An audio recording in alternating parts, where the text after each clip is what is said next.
Iš tikrųjų, šios dienos pranešimas jis yra, simboliškas, kovo 11 šiandien. Ir aš galvoju, kokia didelė garbė yra kalbėti apie tokius svarbius mūsų valstybė ir visuomeniai klausimus, būtent tokią dieną, kai iš tikrųjų turime ką švęsti, švenčiame laisvę. Na, o kad tą laisvę pilnai pasinaudotume, iš tikrųjų turime suprasti savo valstybės, visuomenės pagrindus. Aš pradžioj paminėjau, kad iš tikrųjų įdomus formatas ir nekartą teko perklausyti ir ankstesnių pranešėjų įvairias paskaitas ir aš suprantu, kad kada anksčiau iki paplitimo šitų technologijų paskaitos vykdavo vis tiek kažkokiam ribotam lauke.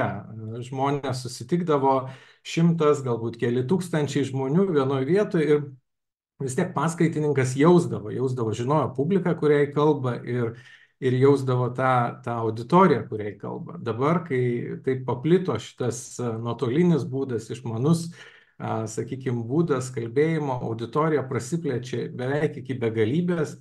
Ir iš tikrųjų yra labai sunku suprasti ir įvertinti ir galėti įvertinti, kokiai auditorijai kalbi.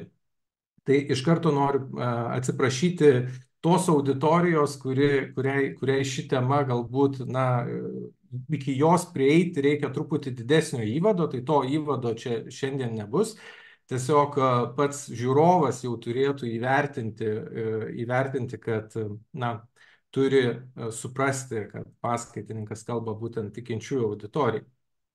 Ir ši tema, kuri yra pasirinkta, jinai iš tikrųjų iš netikinčio piliečio perspektyvos gali atrodyti labai keistai pakankamai. Aš peržiūrėjau keletą komentarų po būtent pranešimu apie šios paskaitos anonsą ir pamačiau, kad tikrai žmonės, sako, tai prie ko čia religija ir politika, ką čia bendro turi, negi čia dabar eisim visi melstis ir panašiai. Tai iš tikrųjų kyla žmonėms daugybė klausimų. Ir taip pat ir tikintiesiems kyla klausimų. Ir labai gerai, kad jie kyla ir mes turime galimybę net ir tokią dieną kaip kovo 11 iš tikrųjų bandyti diskutuoti, kalbėti, aptarti, aiškintis ir išgirsti skirtingas perspektyvas. Tai mano šios dienos pranešimas, jisai nėra labai mokslinis, ar jo tikslas nėra kažkaip pateikti kažkokį sistemingą požiūrį iš vienos ar kitos perspektyvos. Greičiau jis yra įvadinis, tam, kad mes konstatuotume visgi, kokioje realybėje mes gyvenam, su kokiom problemom mes susidurėm ir kaip galėtume geriau atsiliepti į tuos iššūkius, kuriuos mūsų visuomenė šiandien patiria. Taigi, mano šios dienos pranešimo tema, kaip jau buvo pristatyta, demokratija ir tikėjimas, krikščionių tikėjimo integracija vykdant pilietinės pareigas. Nežinau, ar tai yra dėl praėjusio tokio ilgo sovietinio ateistinio laikotarpio, ar dėl kažkokių kitų aplinkybių, bet nemaža dalis žmonių ir viešoje erdvėje tenka dažnai išgirsti, kad žmogus, pilietis turi pasilikti savo tikėjimą savo privačiai erdvei, jo veikimo viešoje erdvėje, ypač politikoje, jo tikėjimas niekaip neturėtų įtakoti. Tai mano galva čia yra vienas iš didžiausių mitų. Žmonės, kurie patiki šitų melu, jie iš tikrųjų nesinaudoja laisvos demokratinės valstybės privalumais, kurie garantuoja religijos laisvę viešoje erdvėje taip pat. Ir jau turbūt jūs supratote, kad šiandien, perfrazuojant vieną žymų visuomenės veikėją Lietuvoje, šį vakarą mes intensyviai maišysime religiją ir politiką ir už tai neatsiprašinėsim. Taigi, pradedam iš karto, jeigu dar nepajutot tos nuotaikos nuo tokio teiginio. Jėzus Kristus yra viešpats. Turbūt sutiksit, kad tai yra religinis teiginys. Be abejonės tai yra religinis teiginys. Tačiau jis yra ir politinis teiginys. Būtent tą Romos imperijoje suprato ir imperatorius. Ir jau Vygantas Malinauskas, man atrodo, ankstesniam pranešime kalbėjo apie tai, kad krikščionys labai dažnai susiduria su ta problema, kad valdovai įvairūs siekia ne tik uzurpuoti religinę erdvę ir pajungti tikinčiųjų mąstymą savo tikslam, bet dargi neretai save stato į Dievo vietą. Arba į tai, kas žmogui turėtų būti Dievo vieta. Taigi, taip pat kaip Jėzus Kristus yra viešpats, yra politinis teiginys, taip ir teiginys Jėzus Kristus yra karalius, yra politinis teiginys. Visuomenė, kurioje mes gyvename, ačiū Dievui, mes nesame monarchija, gal kažkam patiktų, tai kaip ir neskamba kažkaip labai problematiškai. Jeigu pasakytume, Jėzus Kristus yra imperatorius, irgi neskambėtų problematiškai. Bet buvo laikas, kada dėl šių teiginių, kurie viena vertus yra ir politiniai teiginiai, bet kita vertus yra ir religiniai teiginiai, žmonėms iš tikrųjų krisdavo galvos. Kodėl? Nes jeigu Jėzus Kristus yra viešpats, tai reiškia, ne prezidentas yra viešpats, ne kažkoks tai pasaulietinis karalius yra viešpats, ne ministras pirmininkas ir net ne visas parlamentas. Tai reiškia, galutinis mano atsakomybės taškas, prieš ką aš atsakau, tai yra ne pasaulietinė valdžia, bet būtent Dievas kūrėjas. Ir čia nerandu kito žodžio, kaip tik turiu panaudoti anglišką žodį, nes lietuviškas vertimas tiesiog neperteikia mano galva disclaimers. Kadangi pasakiau tą, turiu iškart pridurti, kad esu entuziastingas bažnytinės valdžios ir pasaulietinės valdžios atribojimo šalininkas. Bet tai, kad jos yra atribotos, tai nereiškia, kad tikintieji turi palikti savo giliausius įsitikinimus tik privačiai erdvei ir mes pamatysim kodėl. Tai čia buvo tik tai įžanga, o dabar trumpam noriu pristatyti struktūrą mano pranešimo. Pirmiausiai aptarsim kelias bendras pastabas dėl valstybės valdymo formos ir pilietinių pareigų. Taip pat antroji daly manysiu nuosekliai pereiti prie katalikų bažnyčios mokymo apie tikinčiųjų politinės pareigas. Ir čia kai kam gali būti apskritai naujiena, kad katalikų bažnyčia kažką moko apie tai, nes atrodytų, pasaulietinės pareigos tai yra jau pasaulietinių įstatymų ir pasaulietinės valdžios reikalas nurodyti, bet ne, ir katalikų bažnyčia tame turi ką pasakyti. Ir trečioji daly, ko aš labai norėjau savo pranešime, tai kad jis neliktų tik tai tokio, teoriniai pamastymai, abstraktus, norėjau įvesti keletą patarimų. Tai pateiksiu 7 praktinius patarimus piliečiui katalikui, kaip geriau gyvendinti bažnyčios mokymą, bet taip pat kaip geriau būti geresniu Lietuvos Respublikos piliečiu. Ir tada, kad jau visai sudėlioti taškus ant į, pabaigsim apibendrinimus. Taigi pradėkime. Gyvename tam tikroje realybėje. Ta realybė labai svarbu yra suvokti, kokia yra realybė iš tikrųjų. Tai ką mes vadiname valstybę, tai yra tam tikroje geografinėje erdvėje susiformavusi atskira politinė tvarka su savo unikaliu turiniu. Ta tvarka iš esmės lemia gyventojų padėtį, jų kasdienį gyvenimą, bet taip pat ir, galima sakyti, egzistencinę būtį apskritai. Taigi, jeigu tokioje valstybėje vadovaujamasi įstatymų, ją galima vadinti teisinė valstybė. Be abejonės Lietuva yra teisinė valstybė ir pagrindinis dokumentas, kuriuo vadovaujamasi, yra šalies konstitucija. Konstitucijos 1 straipsnis skelbia, kad Lietuvos valstybė yra nepriklausoma demokratinė respublika. Kiekvienas iš šių žodžių yra svarbus ir pabandykime šiek tiek juos pasiaiškinti. Taigi, demokratija. Kas yra demokratija? Aš atsimenu vieną tarptautinę konferenciją, kurioje buvo atvykusi komanda iš Kenijos. Ir kas mane nepaprastai nustebino ir ko aš tikrai nesitikėjau, kad jie buvo labai gerai išmokę vieną Abraomo Lincolno frazę, kurią kartodavo labai dažnai. Kad demokratija tai valdymas iš žmonių, žmonėms ir dėl žmonių. aš tikrai norėčiau, kad Lietuvos piliečiai turėtų tokį entuzijazmą dėl demokratijos, kokį turėjo tie Kenijos piliečiai.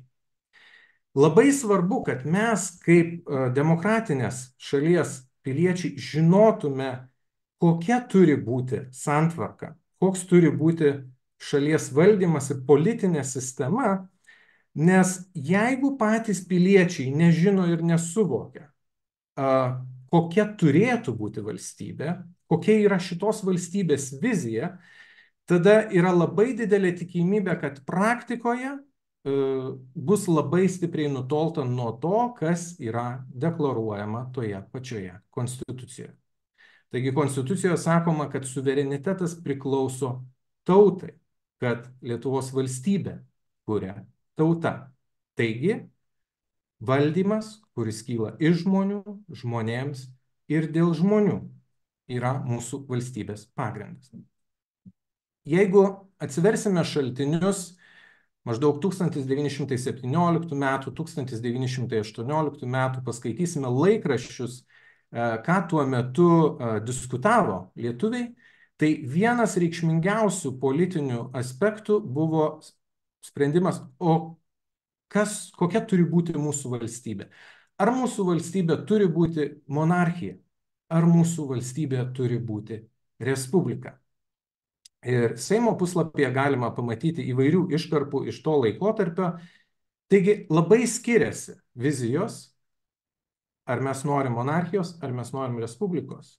Ir žmonės, kurie tuo metu, prieš daugiau nei 100 metų, svarstė apie respubliką ir argumentavo už ją, jie sakė, mes nenorim, kad būtų vienas valdovas, kuris palieka sostą savo sūnui, mes norim patys rinkti valdžią, mes norim, kad ta valdžia kiltų iš mūsų, iš piliečių, ir mes norim taip rūpintis valstybę, kad visi atneštume tam tikrą dalį, indėlį iš tos valstybės ateitį. Reiškia, respublika kaip visos visuomenės kūrinys buvo reklamuojama kaip labai didelė vertybė. Taip, galima pripažinti, tačiau šita valdymo forma reikalauja visos visuomenės ir jos grupių įsitraukimo. Ir ne tik įsitraukimo per rinkimus, kada yra tam tikras laikotarpis ir aš sužinau, kokie yra kandidatai, bet iš esmės visų laikotarpių valstybės gyvavimo, vos tik tai aš gebu, kaip pilietis įsitraukti į visuomeninį diskursą, aš turiu jame dalyvauti. Nes kaina, jeigu aš nedalyvauju, yra milžiniška. Taigi šitoje valstybėje, apie kurią mes kalbam, demokratinėje respublikoje, visuomeninis diskursas nuolat sukasi iš esmės apie vieną pagrindinį klausimą. Tai yra, kas yra geras gyvenimas. Visuomenėje be abejonės yra skirtingi atsakymai į šitą klausimą, krūmėsi skirtingos politinės vizijos tarp skirtingų pasaulėžiūrų žmonių.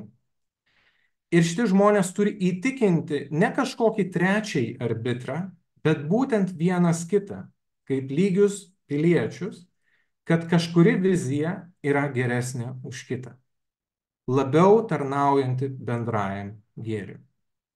Todėl kiekvienas pilietis turi atnešti pačius geriausius argumentus, parodyti tokį kūrybiškumą.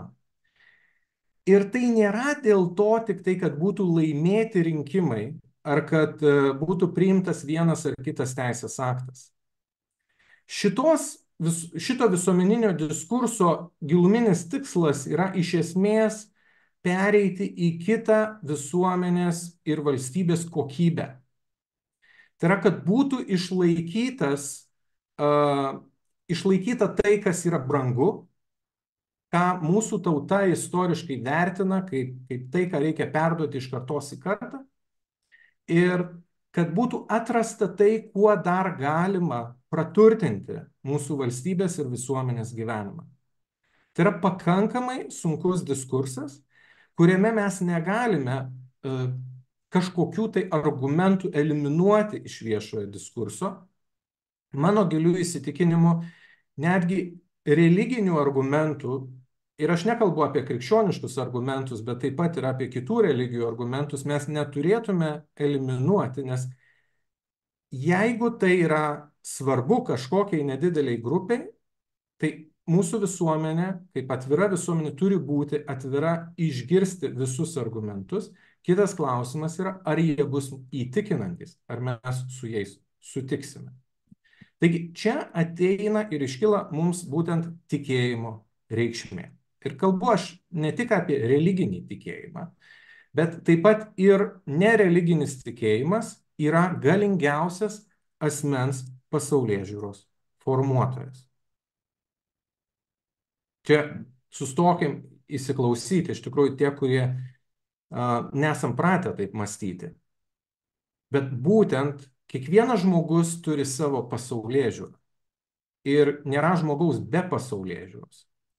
Tačiau nuo tos pasaulėžiūros turinio iš esmės priklauso to žmogaus sprendimai.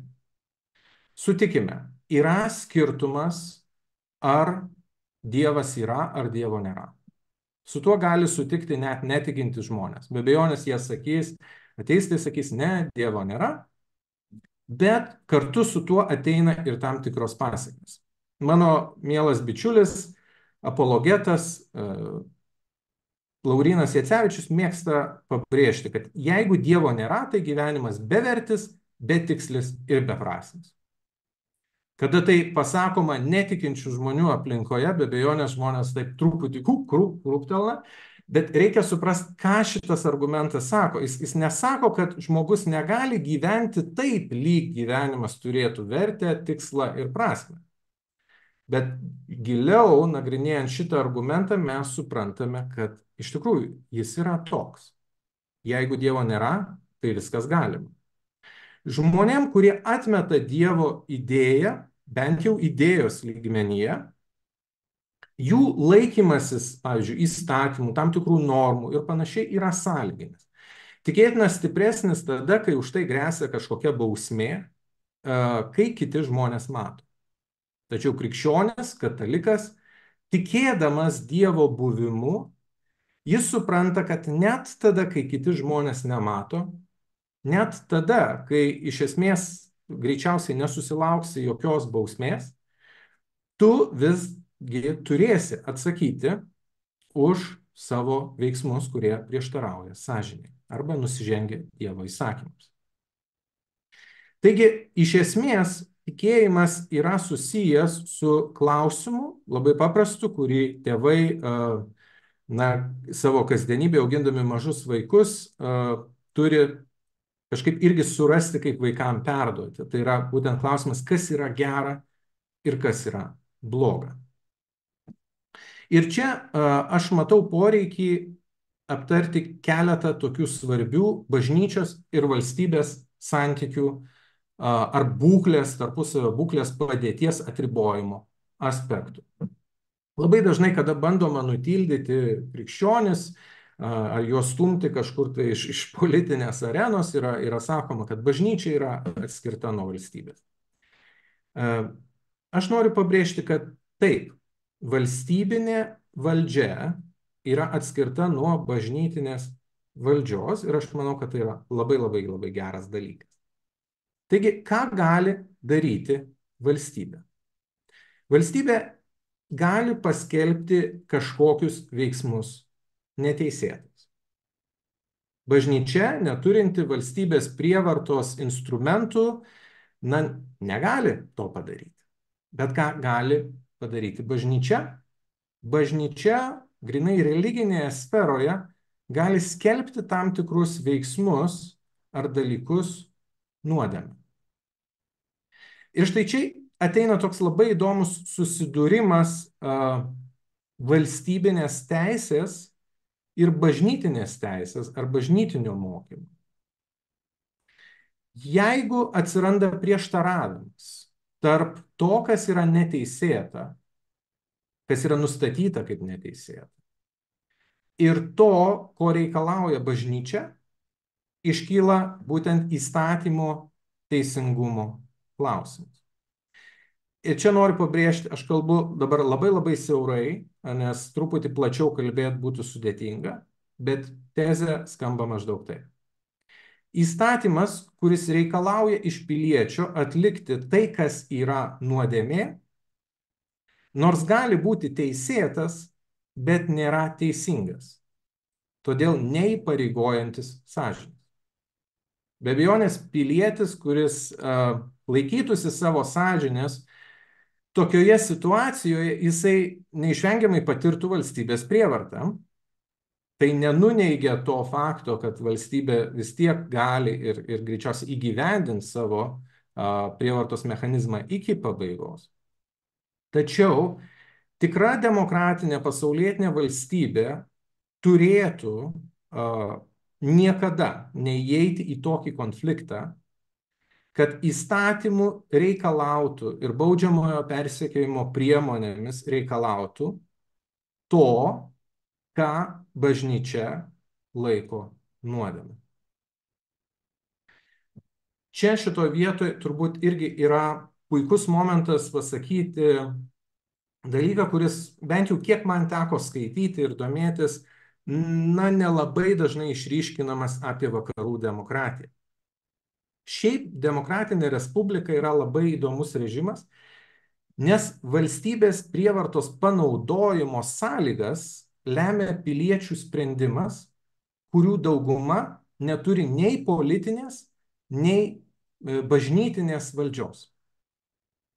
Tai reiškia, nors bažnytinės valdžios mokymas įpareigoja tikinčiųjų sąžinės ir nors įstatymai iš tikrųjų jų nesilaikymas gali iššaukti valstybės prievartos priemonės, tačiau tam tikra prasme, kokia bus valstybėje teisinė sistema, nulemia būtent piliečių dauguma, kurie galiausiai patys ir patiria su tuo susijusias pasekmes.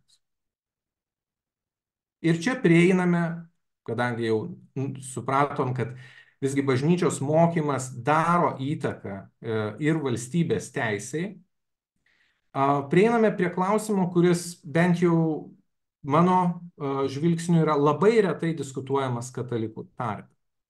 Tai yra, ko iš kataliko tikisi bažnyčia. Tai pasižiūrėkime į pagrindinius bažnyčios dokumentus čia. 225 kanonas sako, jie, kiekvienas pagal savo padėtį, taip pat saistomi ypatingos pareigos, čia kalbama apie pasauliečius, Evangelijos dvasia gaivinti ir tobulinti laikinąją tikrovę. Ir ypač tvarkydami jos reikalus ir atlikdami pasaulietinės pareigas. Tokiu būdu liudyti Kristų. Katalikų bažnyčios katekizmas praplečia truputį labiau šią mintį, bet išryškina vieną labai svarbų aspektą, kurį dar truputį paplėtosim ir toliau. Tai yra, kad krikščionių pasauliečių iniciatyva yra ypač būtina, kai reikia surasti ir sugalvoti būdus, kaip socialinį, politinį, ekonominį gyvenimą persmelkti krikščioniškojo tikėjimo dvasia. Toji iniciatyva yra normalus bažnyčios gyvenimo elementas. Taigi, du dalykai. Iniciatyva, kuri turi plaukti pirmiausiai iš pačių tikinčiųjų, ir kitas dalykas tos iniciatyvos turinys. Tai yra Evangelijos dvasia gaivinti ir tobulinti laikinąją tikrovę. Tai yra, aišku, pakankamai platu. Kiekvienas galim vertinti labai skirtingai. Atskiruose bažnyčios socialinio mokymo dokumentuose ir netgi kanonų kodekse galime rasti daug konkretesnių įpareigojimų katalikams, ko jie turėtų laikytis, dalyvaudami politinėme valstybės gyvenime, ieškodami tų teisingų politinių sprendimų dėl visos visuomenės santvarkos.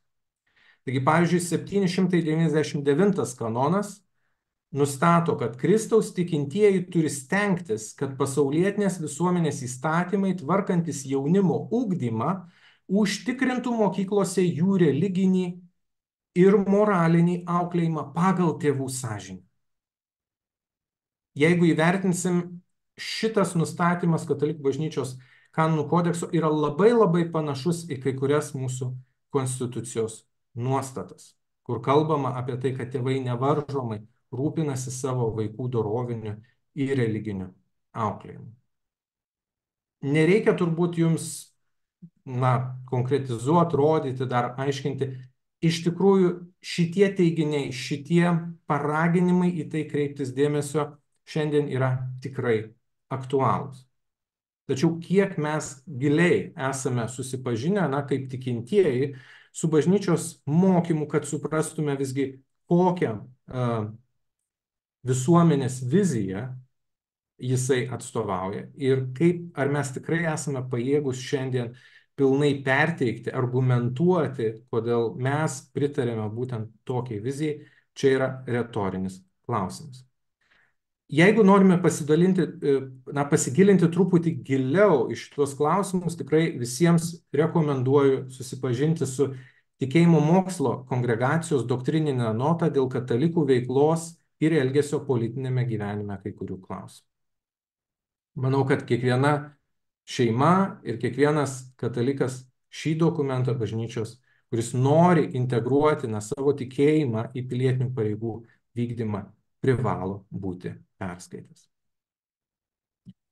Kyla klausimas, o kas bus, jeigu nieko nedarysim? Gal nieko? Gyvensim kaip gyvenom, savo ramius gyvenimus. Ir aišku, būtų galima pajuokauti, kad jeigu nedarysim taip, kaip bažnyčia moko, keliausim į pragarą. Bet čia ne juokas. Iš tikrųjų, pragaras vienokiomis ar kitokiomis formomis mus gali ištikti jau čia žemėje. Matome, kad pasaulis yra neramus, jame yra karų, jame yra daugybė susipriešinimo, gali kilti ir civilinių karų tada, kada pilietinių karų tarp skirtingų grupių bendruomenėse, visuomenėse, kada tie politiniai klausimai taip suaštrėja, kad jau visuomenė nebegali kalbėtis, nebegali vykti tas civilizuotas diskursas. Tai kad to išvengti, mes turėtume atnešti save kaip dovaną į tą pilietinį diskursą. Ir be abejonės tokios situacijos, jos reiškia, kad kažko nepadarėme. Mes jau esame čia buvę. Praeitais metais vasario 16 proga man teko kalbėti krikščioniškam jaunimui labai panašia tema. Ir aš ten priminiau, kad pirmaisiais amžiais, kada vyko krikščionių persekiojimai, skirtis tarp krikščioniškosios kultūros ir tuo metu Romos imperijoje propaguotos kultūros buvo tokia didelė, kad krikščionims tuo metu buvo metami klausimai, kurie mums šiandien, tai yra tokie kaltinimai, kurie mums šiandien iššauktų šypseną. 3 kaltinimai. Pirmas, krikščionys yra žmogėdros. Kodėl? Nes valgo Kristaus kūną ir geria jo kraują. Jeigu krikščionio paklaustum, ar tu tikrai geri Kristaus kūną, tai yra Kristaus kraują, jis sakyti, taip, tikrai, aš tu tikiu. Ar tu tikrai valgai, reiškia, tikro žmogaus kūną? Taip, aš tikrai valgau. Jo, mums dabar tai kelia šypseną, ne? Bet tuo metu Romos imperijoje tie keistuoliai, kurie dar ten katakombose kažkur renkasi, gal tikrai jie ten valgo kažką tai, ne? Ir tas nesupratimas toks didelis, kad jis iššaukia, reiškia, milžinišką visuomenės pasipiktinimą, kaip jie gali tai. Kitas kaltinimas buvo kraujomaiša. Kodėl kraujomaiša? Nes visi broliai ir seserys. Reiškia, sutuoktiniai. Vienas į kitą įtikėję. Šventasis brolis, šventoji sesė. Oho, čia tie broliai seserys, dar vaikų susilaukė. Baisus dalykas. Net Romos imperijoje baisus dalykas. Ir paskutinis, aišku, trečiasis, labai keistas kaltinimas – bedievystė. Čia apskritai atrodo iš kosmoso srities. O kodėl bedievystė? O tikėjo tik vieną dievą. Romos imperijoje, kur yra daugybė dievų. Visi žino, kad yra daugybė dievų. tikėti vieną Dievą buvo bedievystė. Taigi, kaip ir bedievystė nesmilkyti imperatorių, nusižengimas prieš valstybės įstatymą.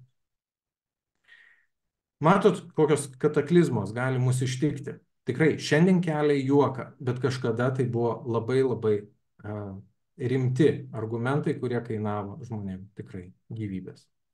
Šiandien turim kitokių krikščionių persekiojimo formų, kai mūsų netikintieji, bičiuliai, piliečiai, kiti taip nesuprasdami krikščionių gyvenimo būdo, jų pasaulėžiūros, iš tikrųjų pradeda juos kaltinti homofobija, pradeda juos kaltinti neapykantos kalba, daugybė dalykų tikrai, kurie yra, mano galva, būtent signalizuojantis apie mūsų visuomenėje demokratijos, respublikų silpnėjimą, reiškia, kad mes nebeesame tokios atviros visuomenės, kad mes jau sunkiai susikalbame.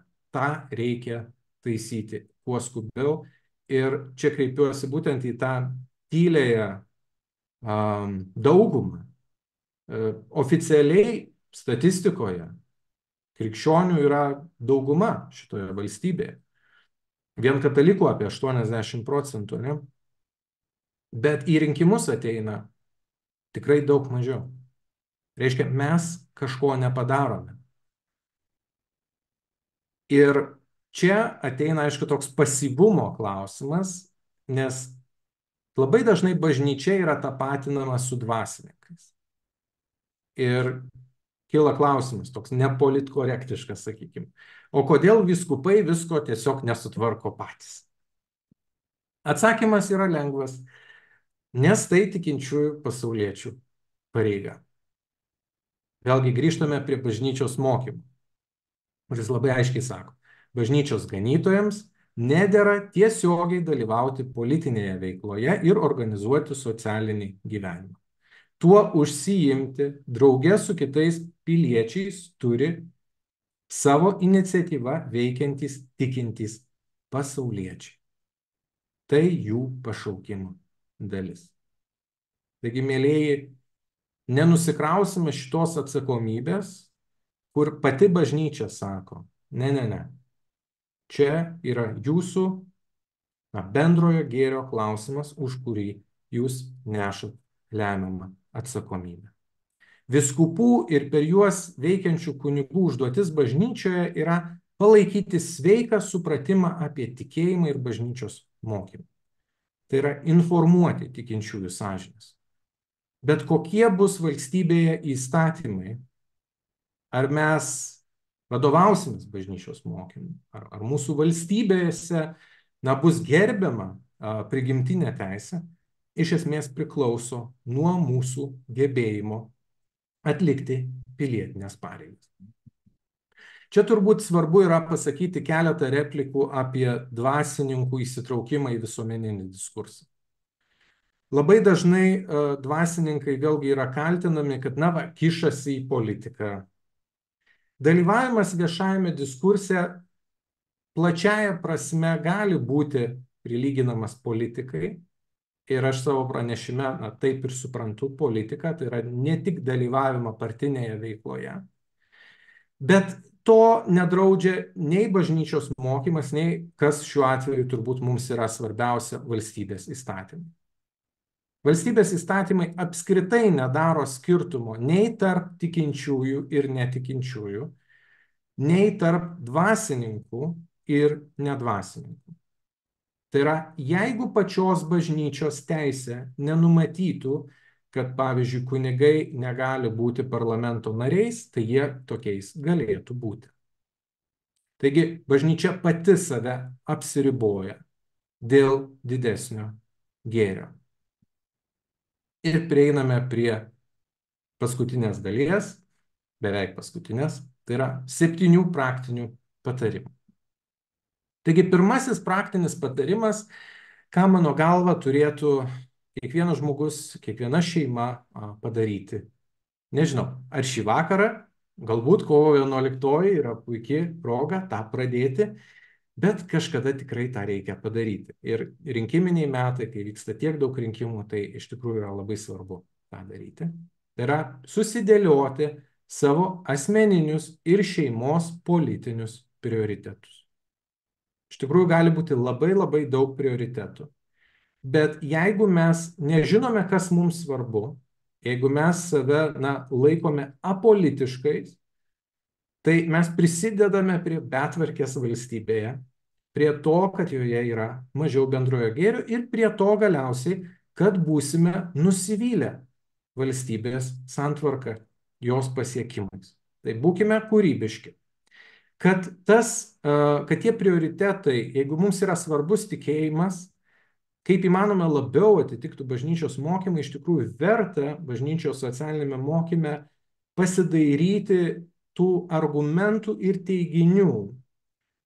Bet vėlgi, pabrėžiu, ne tiesiog nekritiškai juos perimti ir atkartoti, bet įsigilinti į logiką, dėl ko bažnyčia autoritetingai moko, kad vienokia ar kitokia tvarka ar tam tikri principai turi būti išlaikyti visuomenė. Antra, dalyvauti rinkimuose ir paskatinti tai daryti artimuosius. Jau minėjau, labai didelis procentas tikinčiųjų nedalyvauja rinkimuose. Dėl to mes nežinome ir politikai nežino iš tikrųjų, ar visuomeniai patinka tai, ką jie daro, ar patinka ta politinė sistema, įstatymai, kurie leidžiami ar ne. Mes galime suprasti, kad tikrai didelius pokyčius visuomenėje daro aktyvios mažumos, bet nepaisant to, aš manau, kad visgi kiekvienas pilietis yra skolingas kitam piliečiui tą balsą, kad ir sugadintą biuletenį, kuris iš tikrųjų išreiškia vieną labai svarbų dalyką. Man ne tas pats, tiesiog aš nepalaikau nieko iš to, ką matau politinėje arenoje. Tai gali būti pakankamai svarbus ir reikalingas signalas kitoms politinėms jėgoms, kurios norėtų atliepti į tuos asmeninius ir jūsų šeimų politinius interesus, kurių galbūt šiuo metu neatstovauja jokia politinė jėga. Nepabijokim šitą signalą išsiųsti. Trečia, kai kalbama apie signalus, svarbu yra nebalsuoti už asmenis, kurie išduoda jūsų politinius prioritetus ir pasitikėjimą. Čia jau kaip čia pasakius, žinot, viskas nuo mūsų priklauso. Ir socialiniuose tarpasmeniniuose santykiuose yra žmonių, kurie yra atlaidūs, patiklus, dėl vienų ar kitų aplinkybių jie gali būti daug kartų nuvilti tų pačių žmonių, bet vis tiek pasitikės jais. To negalima daryti. Jeigu jūs apgavo, tai tikrai apgaus antrą ir trečią kartą ir ketvirtą kartą. Nes politikoje politikas neturi nieko daugiau kaip savo reputaciją. Taigi, jeigu žmogui nesvarbi reputacija, dėja jis jūs laiko žmogumi, iš kurio galima, kaip čia pasakyti, gauti naudos, bet į jo interesus, į jo poreikius atsižvelgti nebūtina. Ketvirta, stebėti išrinktųjų politinius veiksmus ir pareikšti apie nepritarimą arba pritarimą jų darbams. Man pačiam tikrai nekartą yra tekę kalbėti su politikoje dalyvaujančiais asmenimis, kurie sako, aš kaip ir darau viską, ką atrodo visuomenės dauguma nori iš manęs ir tikisi, bet aš negaunu tos paramos iš visuomenės.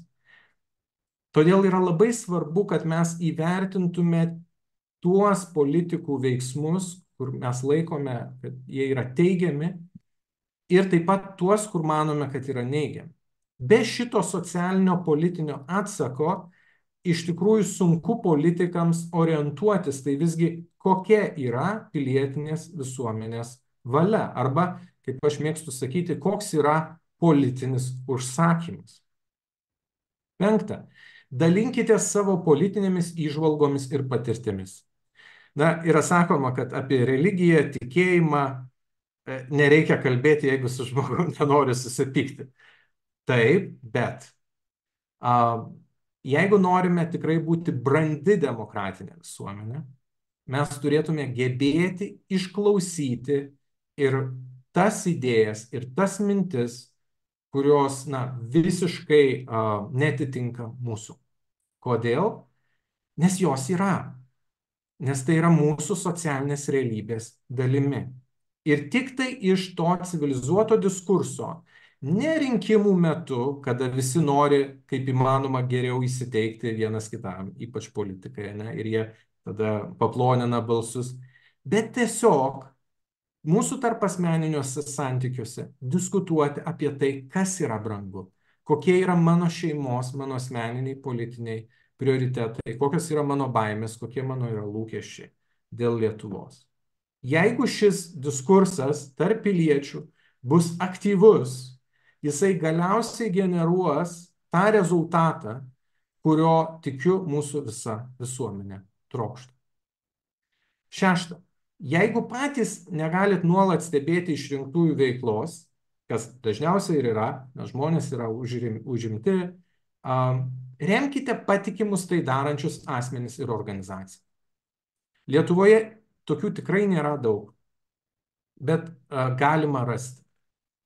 Ir čia yra labai labai svarbu, kad mes įgalintume tas visuomenės grupės ir tuos žmonės, kurie sako, aš kaip visuomenininkas esu irgi pasiryžęs tarpininkauti šitam visuomeniniam socialiniam diskurse, atstovauti tam tikras nuomonės, tam tikrų grupių ir joms duoti tą grįžtamąjį ryšį apibendrintą. Bet žinot, šiais laikais viskas kainuoja. Todėl palaikymas jis reiškia ne tik patiktuko Facebook'e paspaudimą, bet taip pat ir galbūt gyventojų pajamų mokesčio dalies skirimą. Galbūt aukos kažkokios individualios, o galbūt prisidėjimą savo savanorystės būdu, apie ką yra mano 7. patarimas. Taigi, pasiūlydami savo kompetencijas, dalį savo laiko atnešdami ir prisijungdami prie tų visuomenės grupių organizuotų, kurios dalyvauja viešajame diskurse, kurių idėjomis, politinėmis idėjomis jūs tikite ir kuriom pritarėt, gali nepaprastai sustiprinti Lietuvą kaip valstybę. Kuo stipresnis ir geresnis, geriau artikuliuotas ir aktyvesnis visuomeninis diskursas, tuo Lietuvos valstybės valstybingumo pamatai bus stipresni. Čia yra labai svarbu mūsų kiekvieno indėlis. Tikiu, kad šituose 7 patarimuose jūs atrasit vieną ar kitą, kuriuo dar galite pasinaudoti. Ir pabaigai apibendrinti kelios tezės. Lietuva yra demokratinė respublika. Šios konstitucinės nuostatos įgyvendinimas yra įmanomas tik daugumai piliečių aktyviai įsitraukiant į viešąjį diskursą bei vykdant savo pilietinės pareigas. Antroji tezė. Krikščionys piliečiai neturi jokio specialaus konstitucinio statuso santykyje su savo pilietinėmis pareigomis. Jie dalyvauja valstybės valdyme tokiomis pačiomis sąlygomis kaip ir kiti piliečiai, vadovaudamiesi savo protu ir sąžine. Trečioji. Formaliai teigiama, kad Lietuvoje dauguma piliečių yra krikščionys, didelė dalis katalikai. Todėl jie turi ne tik teisinę, bet ir moralinę pareigą dalyvauti valstybės viešajame gyvenime. Katalikai dar papildomai yra saistomi kanonų teisės ir bažnyčios socialinio mokymo. Ir ketvirtoji. Aktyvaus savo pilietinių pareigų vykdymo reikalauja ne tik visuomenės sutartis konstitucija, bet ir bažnyčia. Ačiū Jums uždėmesį. Dėkojame už tokį išsamų pranešimą ir turime keletą klausimų. Ką patartumėte Lietuvos Respublikos piliečiams, kurie yra nusivylę valdžia, jos primetamais sprendimais ir nemano, kad galėtų kas nors apskritai pasikeisti. Todėl jie nemato prasmės eiti į rinkimus, mat nėra ką rinkti. Kaip suprantu, nerandama asmenų, už kuriuos balsuoti. Labai geras klausimas, daugiabriaunis klausimas. Žinoma, yra svarbu iš tikrųjų suprasti, kad išrinkti gerą valdžią nėra pilietinė pareiga. Kad ir kaip tai keistai skambėtų. Ta prasme, kad Geros valdžios išrinkimas priklauso nuo daugiau nei tik tai mano paties dalyvavimo aktyvaus pilietinio ar ne.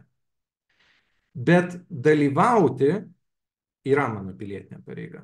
Tai kaip ir minėjau, atnešti savo kūną tą dieną prie balsadėžės yra svarbu, nes tai gali duoti papildomą impulsą suvokti mums, kad yra pakankamai nemaža visuomenės dalis, kuri yra neatstovaujama nei vienos politinės jėgos. Ir tai gali iššaukti, be abejonės, tai iššaukia tam tikrų žmonių politiškai aktyvių, kurie patys jau nori dalyvauti ir politinių partijų veikloje, bandymą atliepti tų žmonių poreikius ir bent jau išsiaiškinti, koks tas yra poreikis, kuris yra neatliepiamas. Tai man atrodo, tai yra labai svarbu. Tai yra nesusigundyti tuo, kad nėra už ką balsuoti, aš esu nusivylęs ir aš neinu, bet išsiųsti signalą, kuris būtų empiriškas signalas.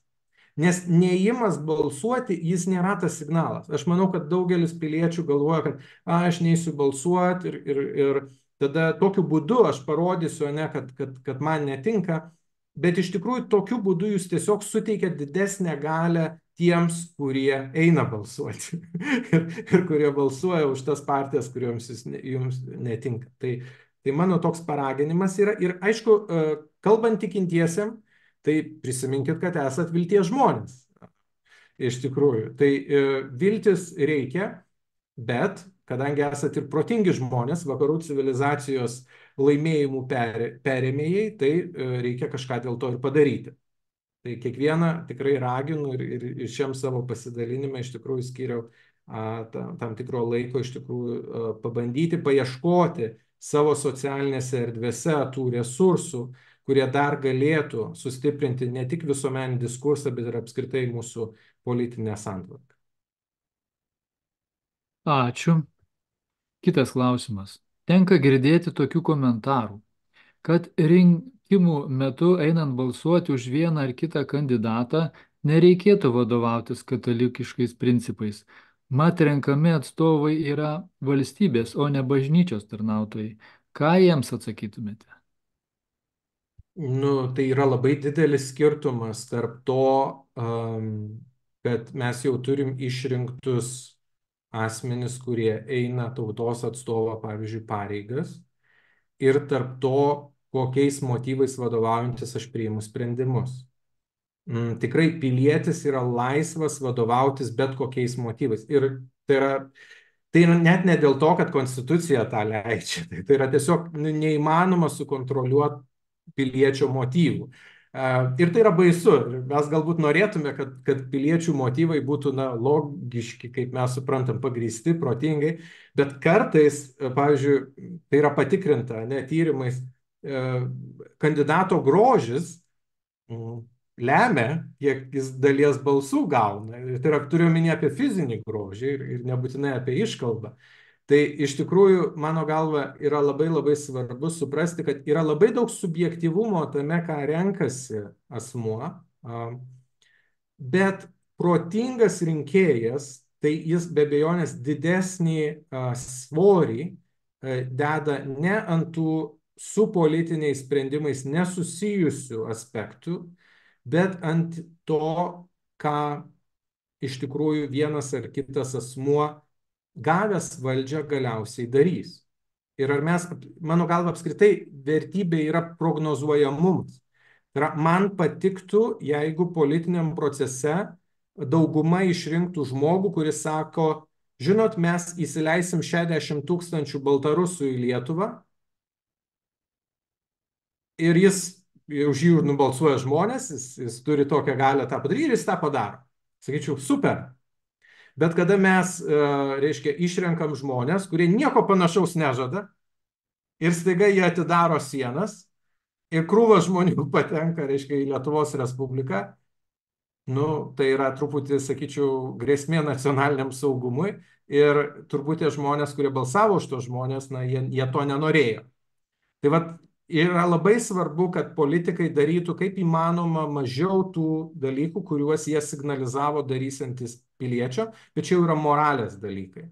Ir jeigu žmogus atėjo į rinkimus su labai aiškia savo vertybinė pozicija ir jisai pasakė, pavyzdžiui, mes stiprinsim santuokinės šeimos modelį. Ir už tai balsavo didžioji daugumą visuomenė, atsirinks, kuriuos politikus jie nori matyti valdžioje ir kokios politinės tvarkos ir įstatymų jie pageidavo. Ačiū. Kitas klausimas. Kas jūsų nuomonė trukdo krikščionims aktyviai įsitraukti į politinį diskursą ir yra užvaldęs abejingumas? Aš manau, iš dalies savicenzūra. Iš tikrųjų, tai yra labai keistas reiškinys, nes tikrai pastebiu, kad tikintieji save labai cenzūruoja.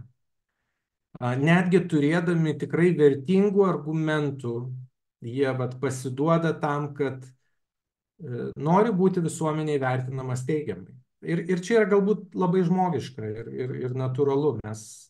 Mes nenorim, kad mus pultų, mes norim gyventi savo ramius gyvenimus. Ir ta idėja, kad neaiškink, kaip gyventi kitam ir aš tau neaiškinsiu, yra patraukli. Problema yra ta, kad čia yra toks pažadas, kurio demokratinė valstybė negali išpildyti. Tai reiškia, krikščionis, kurie nėra aktyvus visuomeniniam diskurse politikoje, jeigu jie patiki, kad jie galės gyventi tai pagal savo įsitikinimus, ilgą laiką nedalyvaudami valstybės politiniam gyvenime, jie galiausiai susilaukia represijų.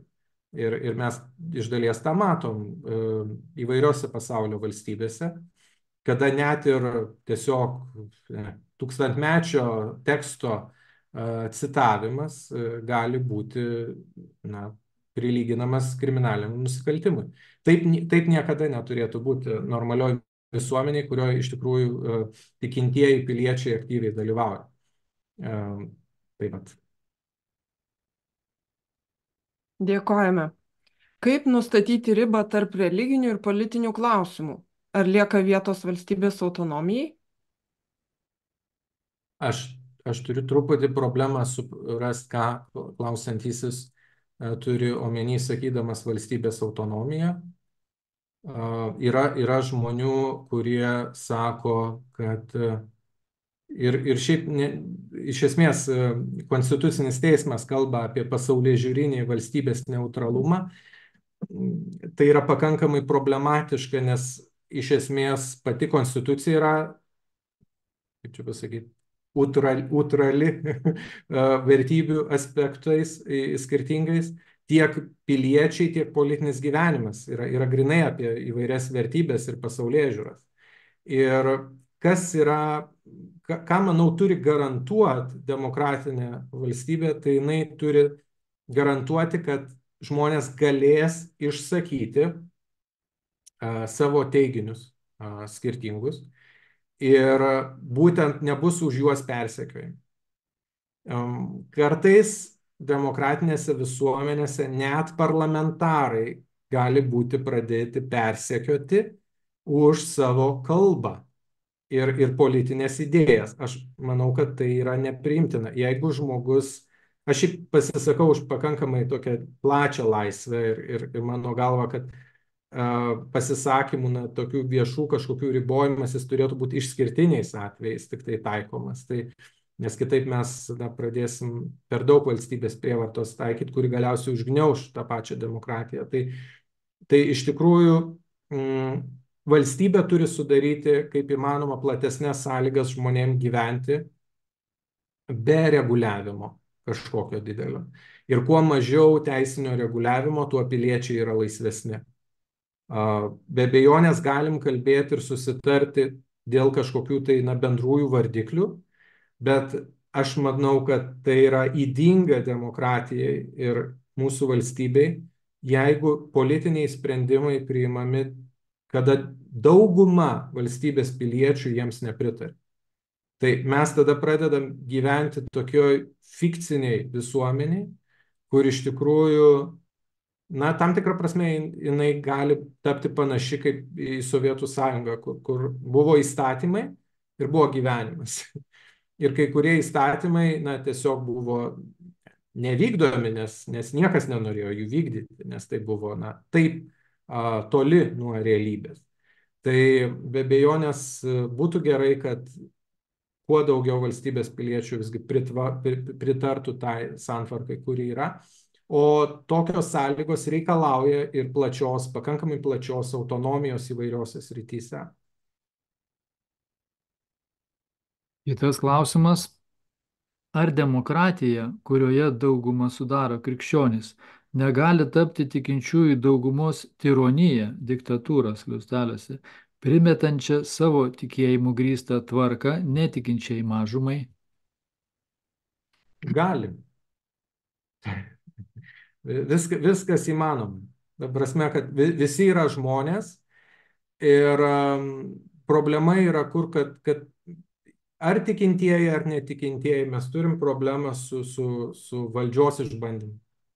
Ir čia gal tikintieji truputį labiau laimi tie, kurie dirba su asmeniniam dorybėm, tie, kurie patys praktikuoja tas dorybės kažkaip, jie tada turi daugiau vidinės valios ir jėgos neperžengti tam tikrų ribų, kito laisvės ribų ir kito, na, prigimtinių teisių ribų.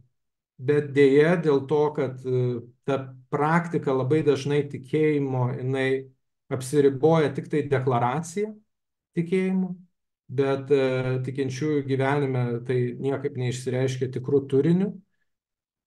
Tai čia yra baisus dalykas, bet tikrai Dievo vardu pasaulyje buvo pridaryta daugybė nesąmonių ir niekas negarantuotas, kad tai nebus padaryta. Bet yra labai svarbu suprasti ir kad nemažiau humanizmo vardu ar pasaulietinės valstybės vardu ar ateizmo vardu. Tai žmogus visada turi savo, na, ribotumą, kuris prie tam tikrų ekstremumų gavus valdžią, jeigu nėra pilietinės kontrolės, kas yra labai svarbu, jis gali išvirsti neigiamam pasekmėm. Tai aš čia noriu akcentuoti, gerbimieji, kad mūsų tikslas nėra tik išrinkti kažkokią gerą valdžią. Šiaip tiesą pasakius, tai yra daug lengviau padaryti, negu tai, koks yra tikslas. O tikslas yra pilietinė valdžios kontrolė, kuri neleidžia valdžiai daryti, na, nesąmonių.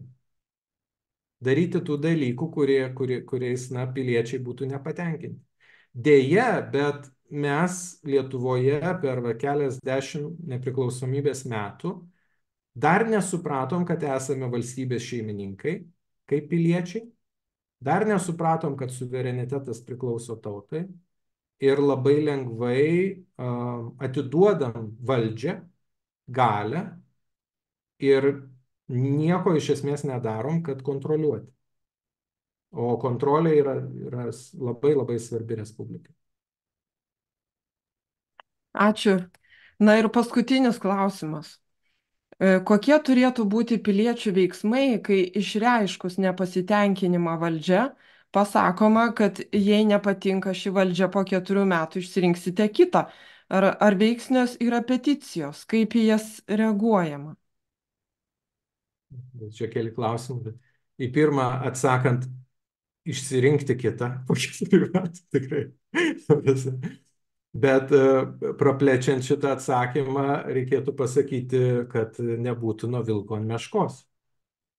Nes mes pamirštame, piliečiai truputėlį serga, kad jeigu politinis, sakykime, laikotarpis, apie kurį mes svarstom, yra ten 4, 8 metai ar 12 metų, tai staiga mes neprisimenam, kas buvo prieš 12 metų.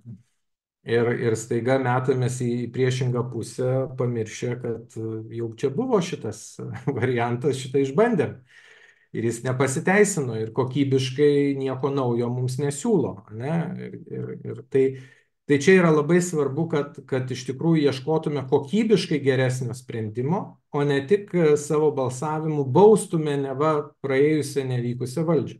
Nes vienas baisiausių dalykų, kuris, vat, kalbant apie mūsų pilietinės visuomenės sveikatą, yra man tokia retorinė mintis, aš galvoju, ar mes atpažintume gerą valdžią. Nes gera valdžia tai nėra ta valdžia, kuri man tikrai, nu kaip čia pasakyti, visais atvejais, kur aš būsiu labai patenkintas. Ir mes turim suprasti vieną dalyką, kad kadangi grūmėsi visuomeniai tos skirtingos idėjos, tai labai dažnai žmonės, kurie galbūt prasčiau valdo komunikaciją, kurie neturi prieimo ten pažinčių medijose ir panašiai, jie gali atrodyti labai blogai. Nors jų darbai nėra blogi.